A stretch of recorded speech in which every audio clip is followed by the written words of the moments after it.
Welcome, this is a rock video. Starting with a sketch, I was going for some sort of rock dragon-like creature. And I started with creating outside shapes and focusing on those shapes before trying to really get into describing the planes on the surface.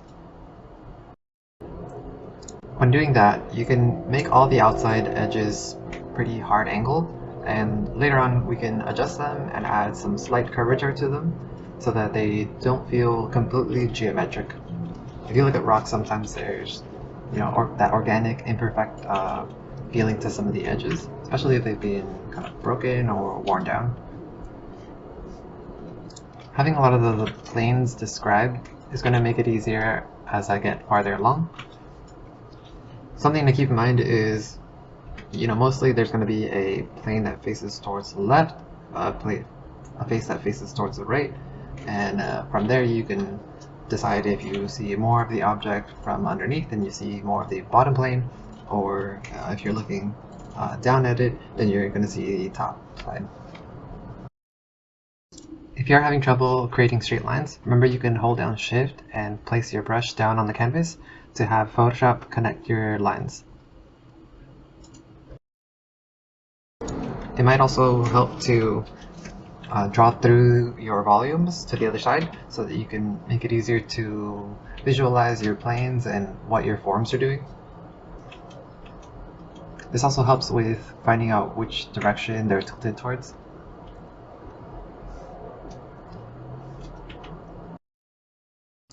Remember, it's important to get the outside shapes looking correct and right first, and then afterwards working on what's happening on the inside.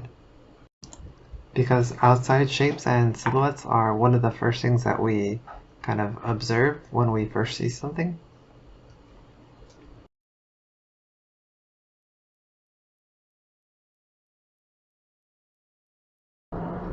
Also decided to leave out the back leg just to make it a little simpler to render and save some time.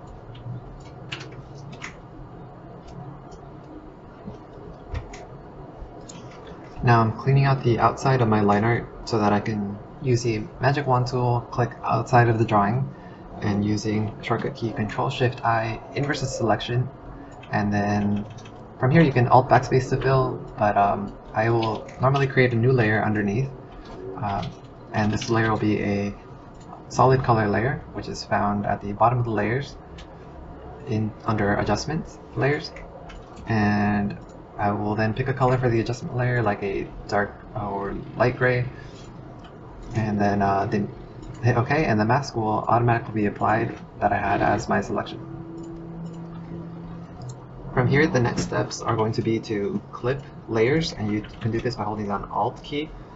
And the first layer that I am going to make is a 70% opacity layer, set to normal, and using my triangle brush because it's very full opacity, so it's very solid, there's not a lot of transparency in it. I'm going to start adding in my darkest shadows, and these tend to be planes that are facing usually towards the ground and away from the light source. After this, I'll create another layer, also clipped, and set this to about 40%. This is going to be my darker midtones, and these are usually the faces that are facing away from the light source that are typically opposite in the direction. So my light source here is in the upper left, so most of the planes that face towards the right. After this, I just repeat this and create a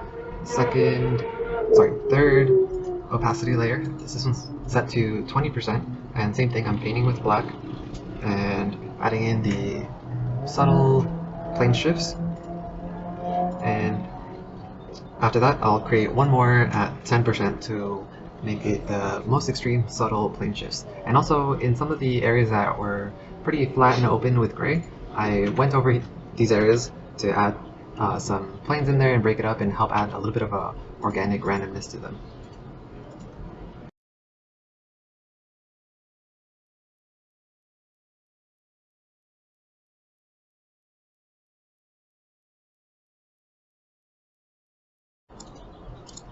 Now I'm creating a layer so that I can paint on top of all the other opacity layers and make some fixes to the values that I had put down, the shapes that I had made or planes, anything like cast shadow placement, just fixes. And I recommend putting this layer above so you can easily make changes without worrying too much about your layers.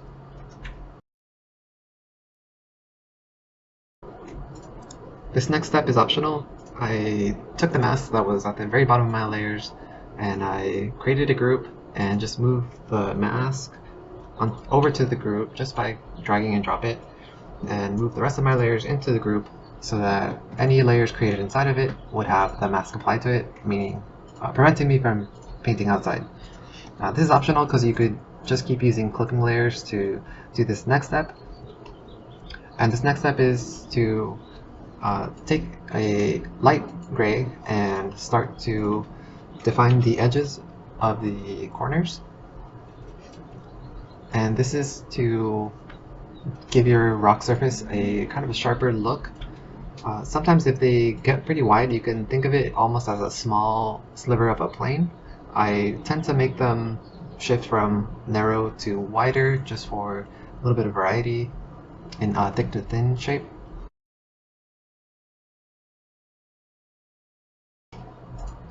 On this layer, I've also added some cracks and crevices to the surfaces of the rocks to give it a more organic feel.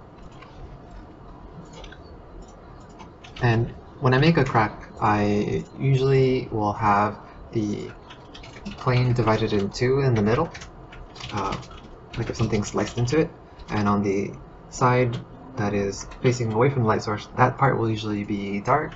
The center, which is kind of like a narrow space, will also be dark, but the usually here in this painting, the right side is going to lighten up a little bit because it will catch a little bit of light. That plane is facing towards the light source. The smudge tool is something that I'm using here to blend out the lines, and I'll also add shadow after the light edge to make it even more pronounced. And I'm also going to use the lasso tool. You can use this with Alt Backspace to fill your current color, and I am just using an action to have it quickly fill for me, but I feel like it's very useful for creating planes quickly and covering large areas with solid flat colors.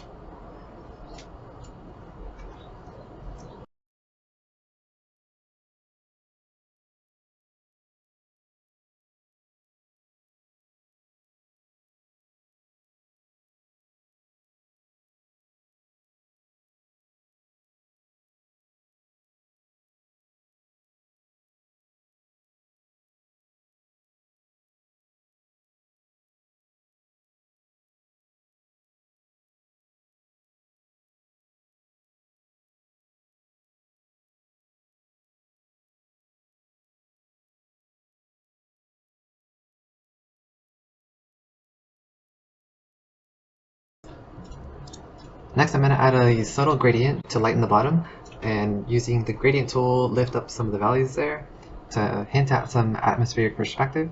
And now to establish the light source a little better, I'll create a new one from right to left to show that the light is falling off from our light source, and from left to right to show that the light source is lightening the objects that are closer to it.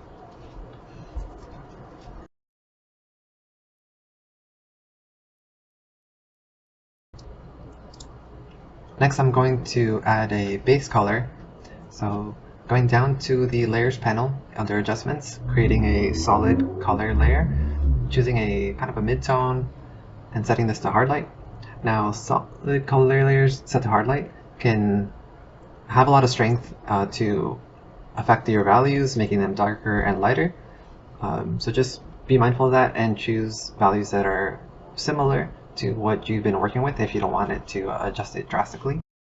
Now, hard light layers work really well with colors underneath them, and when you start working with more colors, because it keeps saturation. So that's why they're my favorite. But I'm going to show you how to apply colors using gradient map, and if you don't know how to use gradient maps, you can check out my video, and it's called Gradient Map. So here, opening up a gradient map, which is found down in the layer adjustment panel, you get a little gradient slider and you're able to manipulate the values from left to right, left being your darkest, light being your lightest. Here I'm using kind of warm tones for my left side of my gradient, for my shadows and midtones. And near my highlights, I went with a light, coolish color.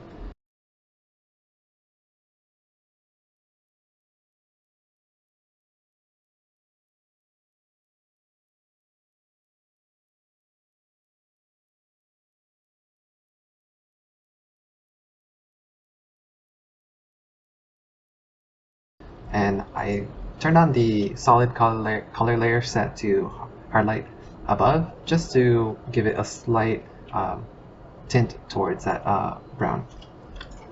Also threw in a glowy green eye. And now I'm working in some of the bounce light. I decided to go with the warm bounce light because I thought it would kind of look nice, but after messing with it, I think I might change it more to a green. But I'm using the Smudge Nice smudger tool to kind of fade it out a little bit, and putting in areas that are closest to the ground because that's where more light is probably going to be bouncing off. At least that's where it'll be strongest.